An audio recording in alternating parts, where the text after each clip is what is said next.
I am Miguel. And I am Tulio. And they call us Miguel and Tulio.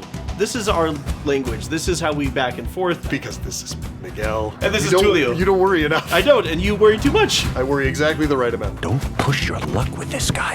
But Tulio, we're the gods.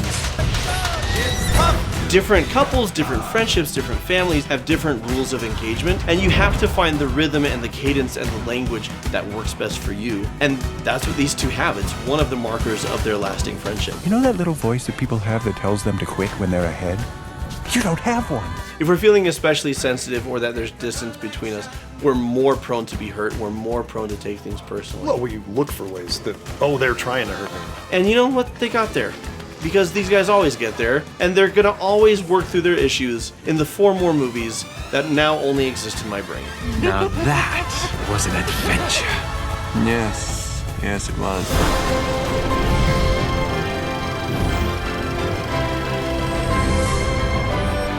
Hello and welcome to Cinema Therapy. I'm Alan Seawright, a professional filmmaker who needs therapy. That guy is not me. No, I am not. Help! I am my own person! I'm Jonathan Decker, licensed therapist who loves movies, and you wouldn't know it from that moment, but I hold a master's degree. I went to school for a long time, guys. He's real good at stuff. So what are we doing today? I'm gonna have you react, as you often do, to a film. A beloved, animated classic, ? The Road to El Dorado. Oh, this is fun. It was very fun. I'd never seen it until we were getting ready for this episode. But it is a fun little romp with great banter. Oh man, the banter and the slapstick comedy in this are legitimately phenomenal. Look on the positive side. These things can't get... Excuse me, were you going to say worse? Tulio, did you ever imagine it would end like this? The horse is a surprise. Any regrets? Besides dying? Yeah. I never had enough gold. My regret, besides dying, is our greatest adventure is over before it began, and no one will even remember us. Well, if it's any consolation, Miguel, you made my life an adventure. And if it's any consolation, Tulio, you made my life rich.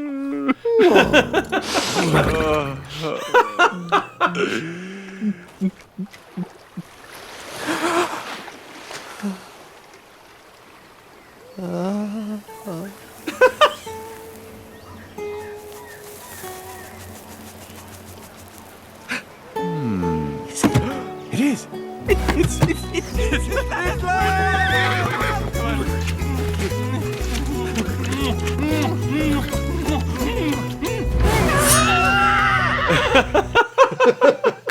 Telling you, man, the comedy hits. It does. It's really funny. So we got Kevin Kline and Kenneth Branagh. Yep. What a pairing. At the height of their powers, recorded together. Yeah. In the booth together. Really? Yeah. Because usually separate. Separated by days, weeks, months. No, they got both of them in the booth together, which I think adds to the chemistry. Yeah, for sure. Because they've got really good interplay with each other, and it's tough to do that when you've never met the person. So what are the logistical advantages and disadvantages of that, would you say? The only real disadvantage is when you're editing, you don't get to, like, clip every single syllable into the sound that you like because they might be talking over each other. Yeah. But you get the dynamic interplay of, like, a person stepping on somebody else because they're so excited. We do this all the time, right? Yeah. So what I'm pulling from this is don't wait until you're about to die to let the people you care about know that you care about them. And this is, very traditionally an alpha male old school thing where we don't share our feelings. I feel like societally we are slowly coming out of it. Yep. With us leading the way, let's be honest. But here, they're letting each other know, and it's a beautiful moment. If you've ever had the experience of losing someone you care about, how important it is to make sure you do that all along the way. Have you ever wanted to explore and see new sites like Tulio and Miguel? Chart your own course with the stars as your guide? Well, the Galaxy Projector brings that right to your room. It will transform any room into a planetarium and give it a truly unique look and feel. But not only that, it's also a smart device. The settings are fully customizable. RGB colors, brightness, and rotation speed. It also has on-off timers. With the app, you can adjust all the settings and make it truly yours. My daughter is obsessed with space right now. In fact, she's so obsessed she wants to be an astronomer. So we put the Galaxy projector in her room where she is obsessed with the rainbow swirly nebula. And if you're using Amazon Alexa or Google Assistant, you're in for a treat. You can simply tell them what you want, and the Galaxy projector listens. Turn it on or off, change colors, change settings, all hands-free. And it's also energy efficient, so you won't see a spike in your electric bill for going to the stars. Space. It takes energy to get there. You see what I did? You get it. The Galaxy projector is perfect for any room or any setting. Click the link below and go check out the Galaxy Lamp store. And use code CINEMATHERAPY to get 15% off your purchase right now. I've been trying to find El Dorado. The movie called The Road to El Dorado takes 24 minutes. We found it. The rest of the movie should be called The Hangout in El Dorado. Yes. Here. Behind the rock? No. This is it. Give me that. He just trolled him so hard. El Dorado is native for great big rock. Hey, but I tell you what, I'm feeling generous, so you can have my share. You don't think Cortez could have gotten here before us and And what? Taking all the really big rocks? The scoundrel. Tulio, we have to think about this. I mean, we've come all this way, and we should Get really, you know. on the horse.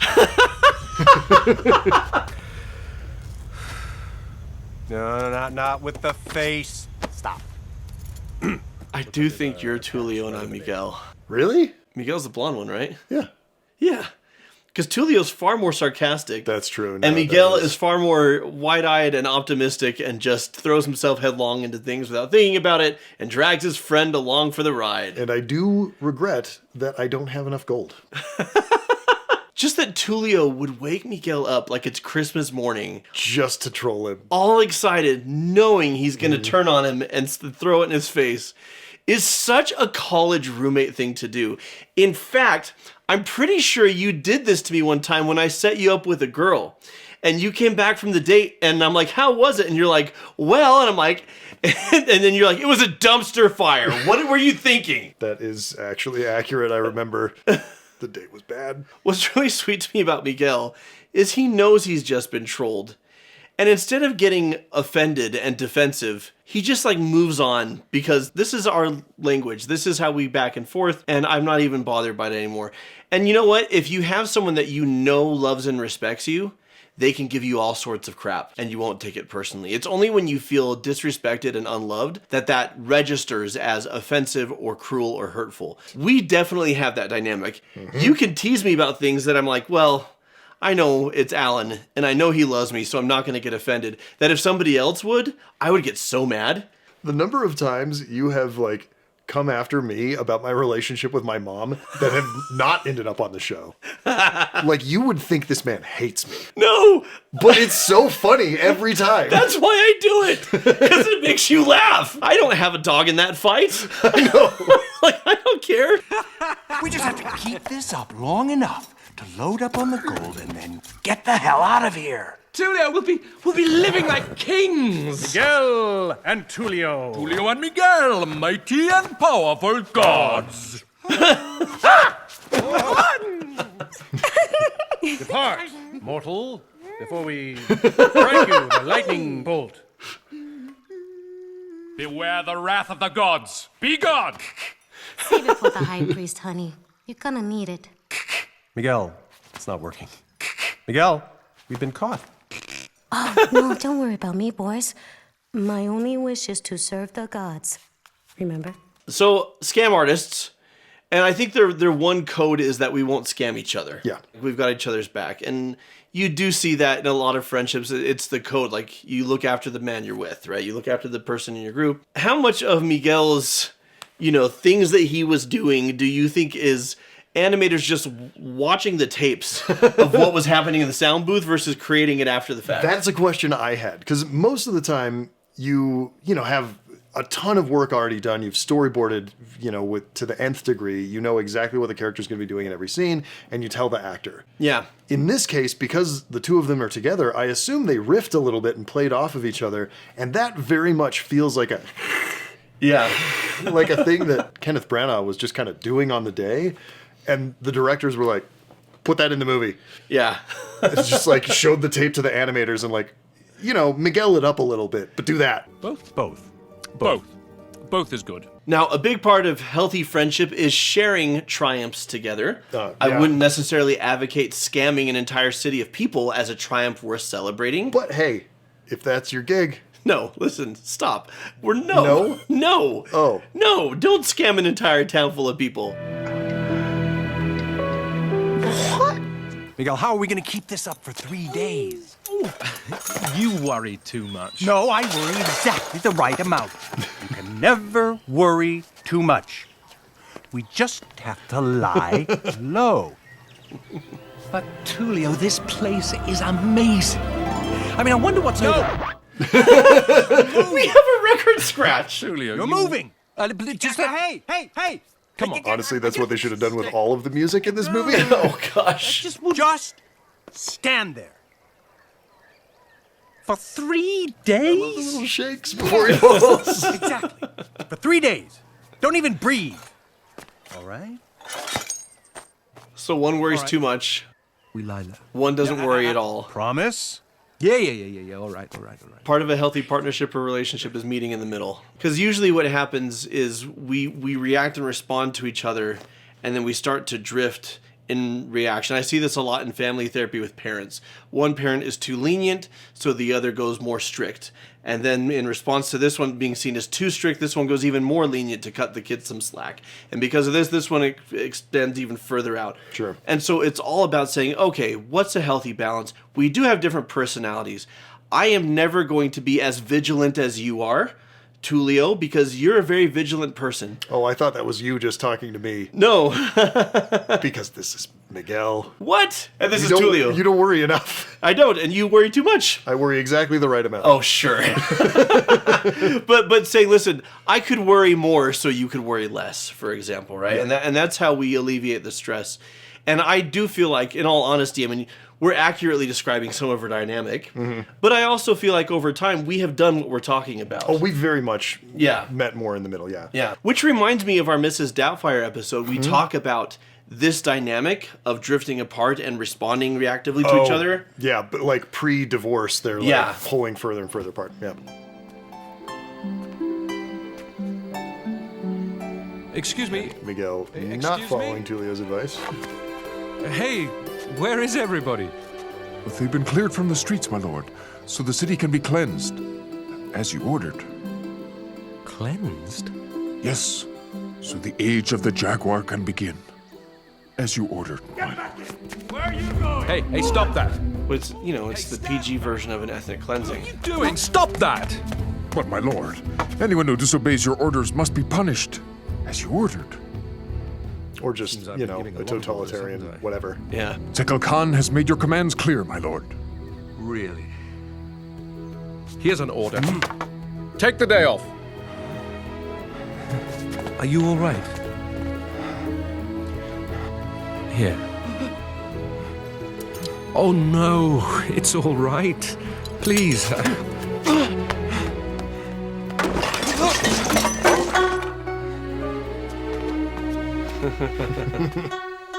I love how well formed this character is, though, because a person who is carefree Hey, Altiva. is also generally going to do all these sorts of things. They're going to be caring. They want everyone else to have a good time.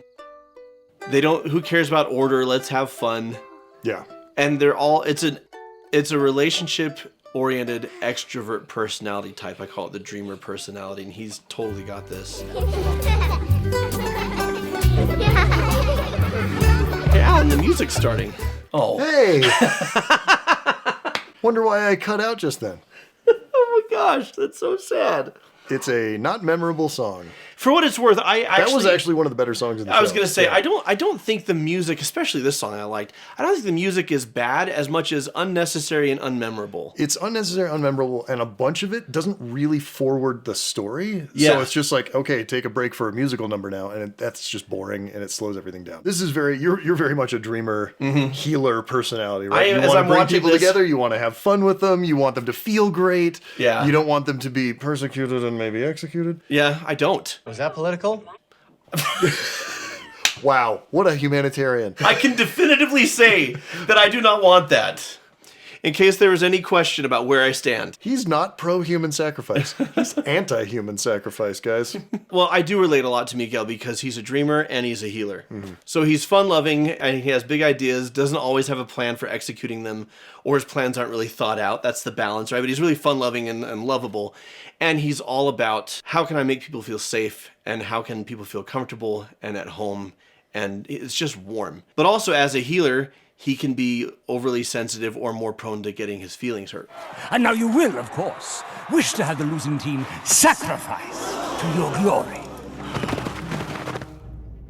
Not again. Look, Zekel Khan! Miguel.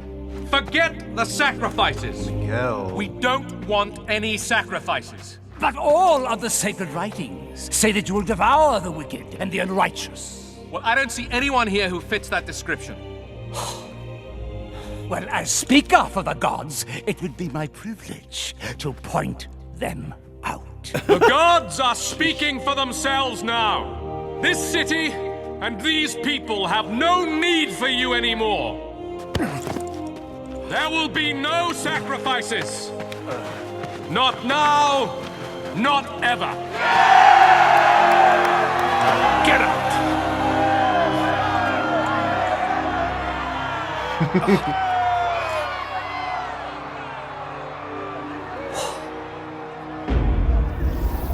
Blood. As the gods command. What shadow is he backing into? Nobody knows, but it's awesome. Right, there's not a cloud in the sky. There's not a cloud in the sky. He's not going in behind a building. Fine. Damn you. And sorry, I always have to ruin it. But look, who cares? It was awesome. Yeah. He was saying an ominous thing and backing into the shadows. It doesn't matter. Now, I have to say, on the surface, this seems like a white savior trope movie. But when you pay attention, it's a roast of white savior tropes. 100%. Because these guys are moronic con artists. Easily the most competent person in the entire place is the chieftain. Yeah, the heavyset chieftain who he sees faster than anybody what's going on. He immediately cottons on to like, oh, these guys are frauds, but hey, at least I can use them to get rid of this jerk priest. And at the end of the day, everybody saves everyone together. Right. It's not these guys like riding in and making it happen. And continuing on about Miguel, he fully steps into, because dreamers tend to be performers. Yep. So he's like, oh, I can use my fake godhood to affect real change, real positive change for the people. Not for myself, for the people. And so he does the booming voice. The gods are now speaking for themselves. And you know what? He's good at it. He's built up a lifetime of experience of faking his way through the that he got himself into. Yeah. Right? Yep. Because this is a problem. Like, he was like, hey, let's have some games. And then the priest turns it around on him and is like, well, now you have to sacrifice the losers. Oh, man. And he's like, you know, obviously this is completely against his code. Because as we've established, anti-human sacrifice. Yeah. But this, again, is a thing that, like, dreamer personality types are extremely good at, is sort of faking their way through whatever problem they've gotten into up until the point where they can't. Oh, like you don't want me to want to go to Spain. I want you to want what you want. Go on. All right. Cards on the table. I want you to come to Spain with me and Miguel. Mostly me. Especially me. Only me. Forget Miguel. Well, as long as that's what you want. Me too. Okay. Deal? Deal.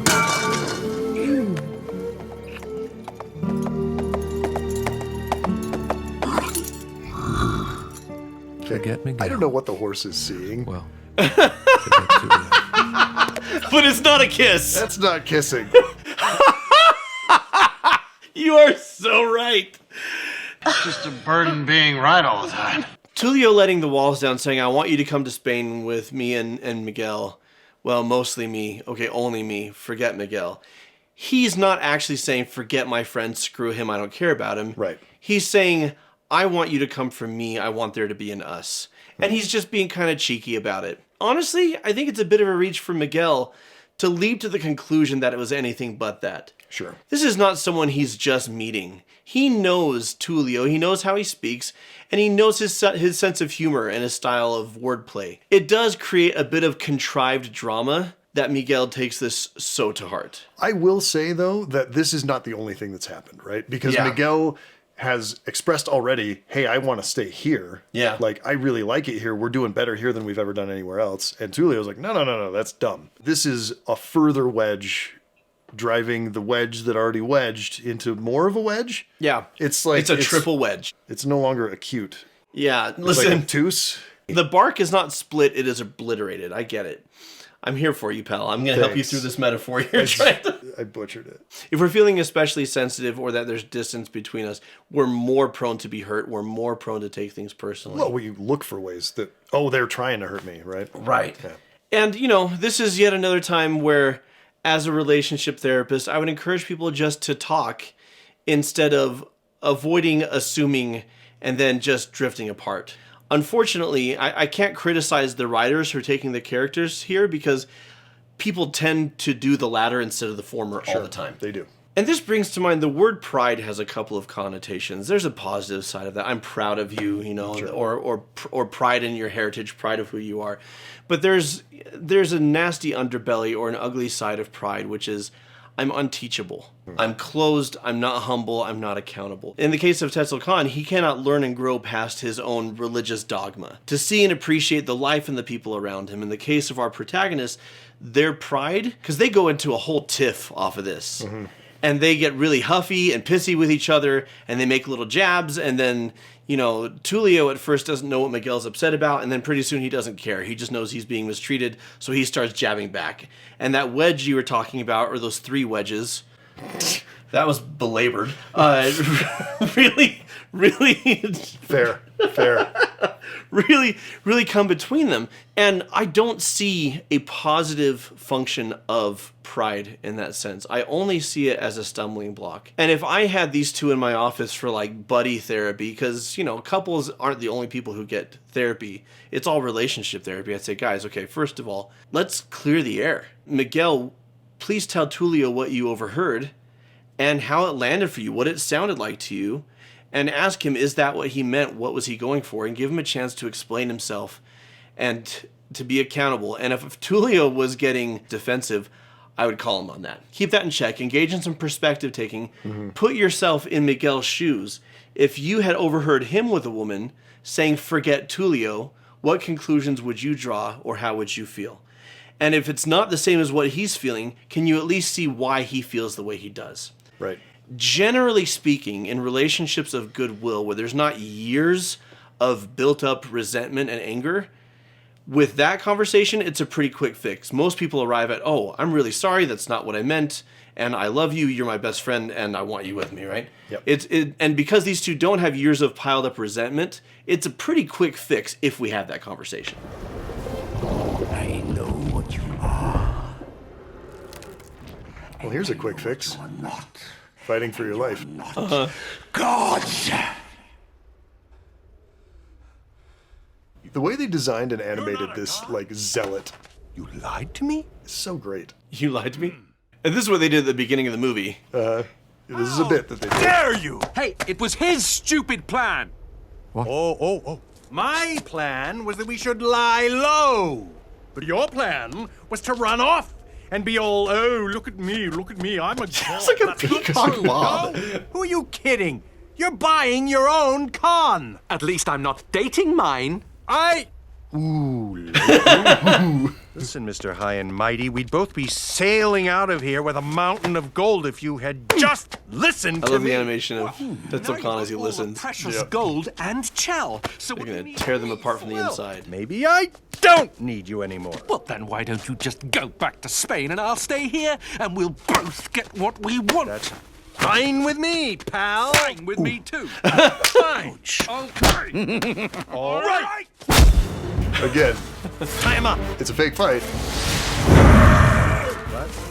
But everything they're saying is true and real. Yeah, they're using their real feelings to sell the bit. To sell the bit. Which is a fun piece of writing for the movie.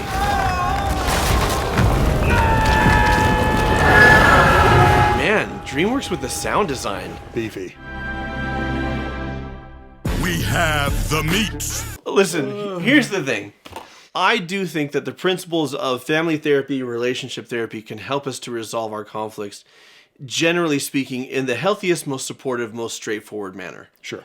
I also know that people resolve conflicts before they were therapists. And sometimes, if you have someone who's willing to calmly assess and take accountability and make changes, take ownership and engage in perspective taking, you can lay things out in the ugliest way possible. I mean, how many times in your life, frankly, like in your marriage or with friendships, have you had an ugly blow up and then come together and made up and it was beautiful? And it's like, well, I wish we hadn't done it as an ugly blow up, but we did say what needed to be said. And it happened quickly. Yeah, because at least it's all out there. I mean, what therapy does is it helps you get it all out there without necessarily doing it in the ugliest, meanest way. Sure. But those things that they were saying needed to be said. They needed to call each other out and say, this is what you're doing that hurts me. This is what you're doing that is hurting our friendship. And you know what? They got there. Because these guys always get there. And they're going to always work through their issues in the 4 more movies that now only exist in my brain. Man, I really wish we'd gotten to see more of these, because I would have loved to go on a bunch more adventures with Miguel and Tulio. I know. And I will say that even though what they're saying is mean and it is a fight, it is a staged fight, and it is the context for them is different. Yeah. Sekil Khan is seeing, these guys hate each other and they're fighting. They know, okay, we can get these truths out and we can be open and vulnerable with each other, and it's going to look and sound worse than it is. And they've done this before. In fact, I would suspect this is how they've worked through quite a few of their issues in the past. This is a mutually agreed upon parameters for how we can have these conversations. Yeah, we pull the fake fight to get out of the thing, and while we're doing the fake fight, well, here's actually 2 real things, so maybe you're going to slap me a little harder than you would, but you're already going to slap me anyway, so who cares? Well, and there's something to be said about, like, different couples, different friendships, different families have different rules of engagement. Because I've visited families, or I've had people in my office where I initially thought, well, that's mean. That's ugly. These people yell at each other. And they say, no, this is what works for us, and it legitimately does. And so I've learned with time to observe long enough to see, is this a pattern that serves them, that everyone's okay with? Right.